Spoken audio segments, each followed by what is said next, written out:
അപ്പോൾ ഇന്നത്തെ ലഞ്ച് ബോക്സിൽ എന്തൊക്കെയുള്ളതെന്ന് നോക്കാം. ഇനി നമ്മൾ കൊടുത്തു വിടുന്നത് curd rice with potato fry ആണ്. അതിന് വേണ്ടിയിട്ട് നമ്മൾ 2 തരത്തിലുള്ള പൊട്ടറ്റോ ഫ്രൈ ചെയ്തെടുക്കുന്നുണ്ട്. ഒന്ന് നമ്മൾ നീളത്തിലും ഒന്ന് ക്യൂബ്സ് ആയിട്ട് കട്ട് ചെയ്തിട്ടാണ് കേട്ടോ. അപ്പോൾ ആദ്യമേ തന്നെ അതിനെ നമ്മൾ വറുത്ത് മാറ്റി വെച്ചിട്ടുണ്ട്. പിന്നെ തൈരും ഉപ്പും കൂടി ഇട്ടിട്ട് വേവിച്ച് ചോറ് നന്നായിട്ട് ഇളക്കി വെച്ചിട്ട് പിന്നെ കുറച്ച് താളിച്ച് കറിവേപ്പിലയും ജീരകം കുരുമുളക് എല്ലാം ഇട്ടിട്ട് താളിച്ച് അതിന് മാറ്റി വെച്ചിട്ടുണ്ട്. പിന്നെ നമ്മൾ ചെയ്യാൻ പോകുന്നത് സ്നാക്സ് ആണ്. ഇന്ന് കൊടുത്തു വിടുന്നത് ചപ്പാത്തി എഗ് റോളാണ് കേട്ടോ. ആദ്യമേ തന്നെ ചപ്പാത്തി ചുട്ടു വെച്ചിട്ടുണ്ട്. അപ്പോൾ രാവിലെ ചപ്പാത്തി ഉണ്ടാക്കുന്ന ദിവസങ്ങളിൽ സ്നാക്സ് തന്നെയായിരിക്കും. രാവിലെ ഒന്നും കഴിക്കാതെ പോകുന്നത് കൊണ്ട് ഇവർക്ക് ഇത് വയറ് ഫുള്ളാവും കേട്ടോ സ്നാക്സ് ആയിട്ട്. അങ്ങനെ ചപ്പാത്തി റോള് ഉണ്ടാക്കിയിട്ടുണ്ട്. പിന്നെ നമ്മുടെ പാക്കിംഗ് സെക്ഷനാണ്.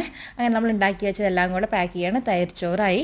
പിന്നെ ക്യൂബായിട്ട് കട്ട് ചെയ്തില്ല ഉരുളക്കിഴങ്ങ്, അതിന് നമ്മൾ ഈ തൈര് ചോറിനുള്ള കോമ്പിനേഷനായിട്ടും പിന്നെ കുറച്ച് നട്ട്സും പിന്നെ നമ്മുടെ ചപ്പാത്തി റോളും. അപ്പോൾ ഇത്രയും ആയിട്ടുണ്ടെങ്കിൽ നമ്മുടെ ലഞ്ച് ബോക്സ് റെഡി. മറന്നുപോയി നമ്മുടെ വെള്ളം. അപ്പോൾ നിങ്ങൾക്ക് ഇഷ്ടപ്പെട്ട കമൻറ്റ് ചെയ്യണേ.